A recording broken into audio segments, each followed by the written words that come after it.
We start today by asking, how can you make ends meet in a time of rising prices? What's the best way to make your money stretch?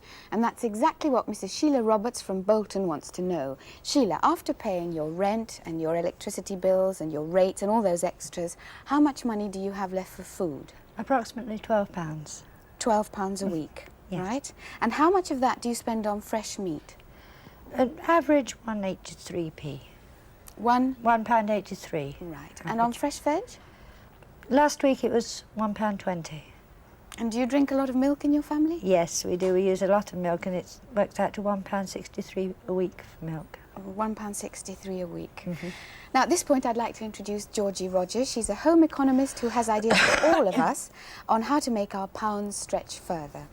Georgie, I know you've been looking at details of Sheila's weekly budget and meal plans, and before you give us your ideas, let me ask Sheila to give us a typical day's meals, a breakdown, say, of Thursday. Well, for breakfast, for my husband, the 3 school children and the baby, they had cornflakes, milk and sugar and a pot of tea. I had coffee and toast. For lunch, I bought a meat and potato pie off the bread man, and we had it between us with 2 rounds of bread and butter. For tea, when the children come home, they like to raid the bread bin and help themselves to what they call their jam double-decker. It consists of 3 rounds of bread and butter with jam in between, and they sort of munch that in front of the television. And main meal, we had minced beef pie, chips and peas, and out of the leftovers of the pastry, I made a jam window pie. Before they went to bed for supper, they had hot chocolate and biscuits. The children had that, and my husband and I had coffee and some biscuits. Right, that's your rundown for Thursday. For Thursday. Georgie, what general comments first? Well, I would like to make some suggestions for more variety in the menu and paying particular attention to dishes with slightly higher food value than the bread, the jam, the biscuits and so on. Some variation that would apply to the menus for the whole week. I think we could take Thursday as a typical day. If menu planning for the main meal was done for the whole week and then the shopping list prepared from that, we could cook perhaps 3 times a week and look towards the Monday lunch for Sheila and the baby from the previous evening's supper dish. Or from the Sunday joint, perhaps. Or from the Sunday joint, yes. For the breakfast, we've got the husband and all the children going off to school with cornflakes, no cooked breakfast. Now, this cold weather, I think it would be a good idea to introduce some porridge. Children don't like porridge. Well... anything else, if they don't like porridge? Well, they're not getting anything hot then until their school lunch, which is not a very good thing in the cold weather. Perhaps you could persuade them, Sheila. Well, if they don't like it with hot milk, try it with a little golden syrup or a little honey on it. Perhaps they've not had it that way. Now for your lunch, you and the baby don't seem to fare very well, and I'm worried here, Sheila, because you're the important member of the family. If you're not going to eat well, you've only had coffee and toast for breakfast. If you're not going to eat well, you're not going to keep well. And so I'd like to see that these lunches for you and the baby were a little more interesting and a little more substantial, and introduce a little fruit into the menu. The baby isn't getting any fruit at all from the schedule as I've seen it. Yes, I'd like to just, as we've mentioned that, why is there so little fruit? Do they really not like it? Well, you see, everything in supermarkets is pre-packed. In 4s, usually apples, oranges usually in 4s. And quite frankly, I prefer to spend more on fresh meat than on fruit. But what about buying at the, vegetable shop, the greengrocer, instead of pre-packed? They're just as expensive, really, and we haven't one locally. It's as simple as that. We just haven't got a greengrocers locally. Okay. It's all pre-packed. Right, I want to take you back to this lunch now, because you were mentioning meal planning, Georgie. Yes. What would you suggest Sheila could have on Thursday, which is a leftover from what she cooked on Wednesday? Well, if we had a bacon joint on Wednesday evening, this would make a very good supper for the whole family.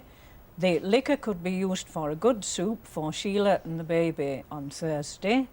Leftovers from the bacon joint could be used for a roly-poly or a risotto or stuffed pancakes or a very interesting make-up dish. And this Could I just come in there a minute? If you're, as you say, do a make-up dish, yes. you know, doctor up the leftovers, if you like.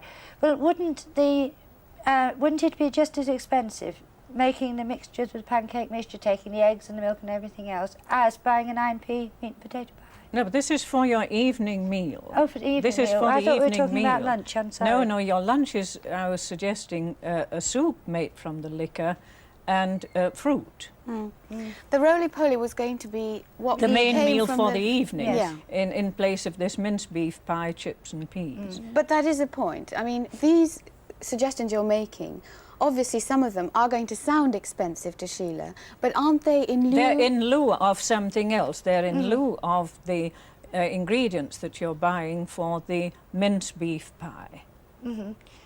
Yes, but the minced beef, it is a fairly cheap dish. I find, you know, to make a mince pie, I spend 22 pence on the mince and 1 onion at 4p and a little bit of Bisto gravy, Yes. you know, doctors it up a little bit and makes a substantial And you're pie. making enough pastry there to have it left over Yes. for a jam window pie. Yes, well, that was just with the leftovers. It wasn't a very big jam window pie, you know, it was just... No, it wouldn't be very big on this. You couldn't do a fruit crumble there or an alternative sweet or have a milk pudding in the oven as we've got the oven on. It Or a could bread be and done. butter pudding. Yes, it could be done. Right, well, we're on to tea now. Tea, Those it's bread huge and sandwiches. jam for... Children's love. Yes, these doorsteps for 5 days a week. And Sheila tells me that the children love this, but we could possibly introduce a little variety there by using perhaps some dripping from the joint and giving them nice dripping toast or an egg sandwich occasionally or a change from this bread and jam. I must point out that is their choice. Yes. You know, and they just sit in front of the television and they do it themselves, and that's their choice when they come home from school.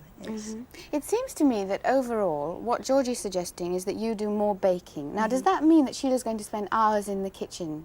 Extra hours? No, baking doesn't mean spending hours in the kitchen. The things cook themselves. The actual preparation of the simple things like a bread pudding or parkin or gingerbread or a simple slap cake, it's only 10 or 15 minutes putting the things together. It's the time is saved from the shopping. Could I just make one more point on your idea of making up menus? I agree with you along to a certain extent, but until you actually get inside a supermarket, you don't know exactly what the bargain offers are going to be. You don't know what's going to be down, have those few coppers off in price. By all means, go out shopping with a vague idea of a week's menu, but until you actually get inside a supermarket, you can't be certain just what is going to be the cheaper things. But I think you can be led astray by this what's going to be off. You see, if you buy ready-made apple pies because they've got 8p off, they no. may not be cheaper than making a fresh No, apple I didn't pie, mean that. basically. I was looking at sort of the meats. Now, this week, the mincemeat was on special offer at 32p Yes. a pound. Now, I didn't know that until I got into the supermarket. So I couldn't say specifically I was going out to buy mincemeat when maybe sausages were going to be on special offer. Yes, but Yes, it's what then flexible. perhaps Georgie's suggesting is that you have various ideas in Have your a head. basic Oh yes, idea. yes, you have a vague outline, but you can't sort of write out the menus before going to the shop because they just might not tally. No, it needn't be specifically a menu, but you could say, we'll have a casserole tonight, and the casserole could be whatever is Oh, yes, cheapest, whether yes, it happens yes, I to agree be with that. middle neck of mutton or shin of beef or on your roast. You don't say, we'll have roast shoulder of lamb. You could say, we'll have a roast of whatever is It's the cheapest. cheapest, And yes. it might be brisket or it might be flank. Yes, Just I- get the main idea that we'll have it roast tonight and we'll have it cold tomorrow. Ladies, it was all very interesting. I want a final comment from Sheila here. Have you found this useful? Yes, very useful. Are you going to take up any of the suggestions? Maybe your children will enjoy them. Yes, I would like to see their faces on eating bread and dripping, though. Well, thank you both very much indeed.